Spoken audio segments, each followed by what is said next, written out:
Hi friends, welcome to my YouTube channel. இன்னைக்கு நம்ம பார்க்க போகிற topic Praveen Uttarardh lesson number 3 துளசிதாஸோட கவி பரீட்சை நம்ம பார்க்கலாங்களா.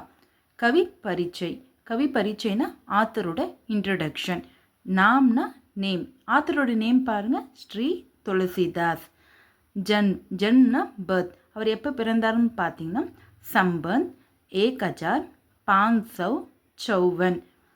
ஜன்ஸ்தானா பர்த் பிளேஸ் ராஜாப்பூர். जीवनी ना सुयसरिதை.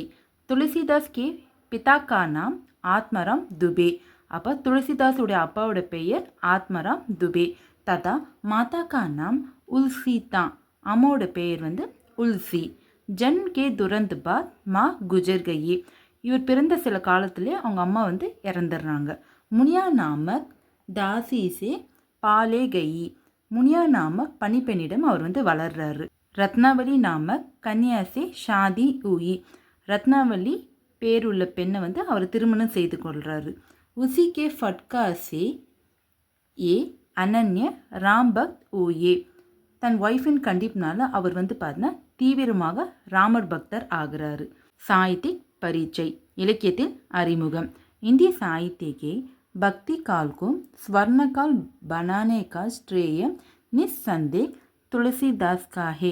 இந்திய இலக்கியத்தில் பக்தி காலம் வந்து ஒரு பொற்காலமான பெருமையை வந்து சந்தேகிடமின்றி துளசிதாஸை போய் சேருன்றாங்க. ஹனுமான் சாலிசா மே பூமி और सूरज की दूरी को बिना किसी यंत्र सहारे बताकर इन्होंने भक्ति की शक्ति दर्शाई है. ஹனுமான் சாலிசாவில் பார்த்தீங்கன்னா பூமிக்கும் சூரியனுக்கும் உள்ள இடைவெளியை இவர் வந்து எந்த ஒரு இன்ஸ்ட்ருமெண்ட் இல்லாமல் மெஷர் பண்ணிக்கிறாரு. இது மூலமாக இவரோட பக்தி வந்து நம்மளுக்கு வந்து வெளிப்பட்டிருக்கு. ரச்சனாயங்னா படைப்புகள். ஸ்ரீ ராமச்சரித்திரமானஸ், வினய் பத்ரிகா, கவிதாவலி, பார்வதி மங்கள், ஜானகி மங்கள், இதெல்லாம் இவரோட படைப்புகள். இப்போ நம்ம துளசிதாஸோடைய கவி பரீட்சை நம்ம வந்து பார்த்துட்டோம். நெக்ஸ்ட் வீடியோவில் நம்ம வந்து துளசிதாஸோட எஸ்ஸே வந்து நம்ம பார்க்கலாம். இந்த வீடியோ உங்களுக்கு யூஸ்ஃபுல்லாக இருந்துச்சுன்னா என்னோட சேனலை ஃபாலோ பண்ணுங்கள். தேங்க்யூ.